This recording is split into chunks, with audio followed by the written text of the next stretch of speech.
Yurtimizda xotin-qizlarning huquq va manfaatlarini himoya qilish, ularning jamiyatdagi o'rnini mustahkamlash hamda ijtimoiy faolligini oshirishga alohida e'tibor qaratilmoqda. Ayniqsa, joylarda amalga oshirilayotgan huquqiy aksiya va tadbirlar orqali xotin-qizlarni qo'llab-quvvatlash, ularni bandligini ta'minlash va salomatligini muhofaza qilish borasida tizimli ishlar olib borilmoqda. Shu maqsadda xotin-qizlar huquqlari kafolatlari huquqiy aksiyasi doirasida navbatdagi keng qamrovli tadbir tashkil etildi. Hozir shu haqda Davlatimiz rahbarining birinchi sonli qarori ijrosi doirasida Namangan viloyati Adliya boshqarmasi boshlig'i Dilmurod Ahmedovga biriktirilgan To'raqo'rg'on tumani Isfahon mahalla fuqarolar yig'inida xotin-qizlar uchun keng qamrovli tadbir o'tkazildi. Unda mahalla aholisiga, ayniqsa xotin-qizlarga chuqurlashtirilgan tibbiy ko'riklar tashkil etildi. Natijada 60 nafar fuqaro tibbiy ko'rikdan o'tkazilib, ularning 13 nafariga bepul dori-darmonlar tarqatildi. Sayyor tibbiy ko'rik o'tkazilmoqda. Buning asosiy maqsadi aholini yashirin yotgan kasalliklarni erta aniqlash maqsadida tibbiy ko'riklar o'tkazilmoqda. Bunda aholi juda ham mamnun. Mutaxassislarimiz kelib, aholi tibbiy ko'rikdan o'tyapti.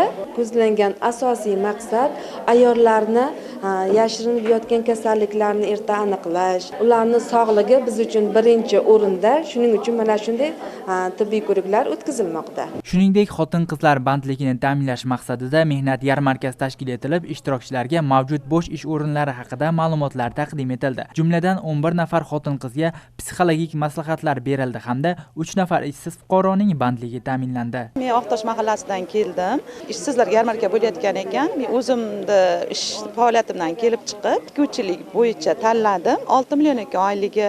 Ishlamoqchiman, xudo xolasa. O'zimga yoqdi, tanishib ko'rdim. O'zbekiston Respublikasi Adliya vazirligi tashabbusi bilan 2026 yil 12 martdan joriy yil 13 aprel kuniga qadar xotin-qizlar huquqlariga ko'mak aksiyasi o'tkazilyapti.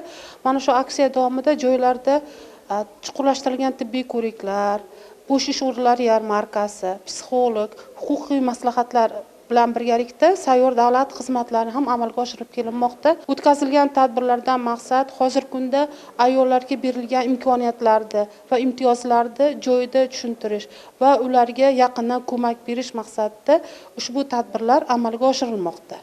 Bundan tashqari mahalladagi 4 nafar nizoli oila bilan yarashtirish yuzasidan suhbatlar o'tkazildi. Tuman davlat xizmatlari markazi tomonidan aholi va tadbirkorlik subyektlariga 17 ta sayyor davlat xizmatlari ko'rsatildi.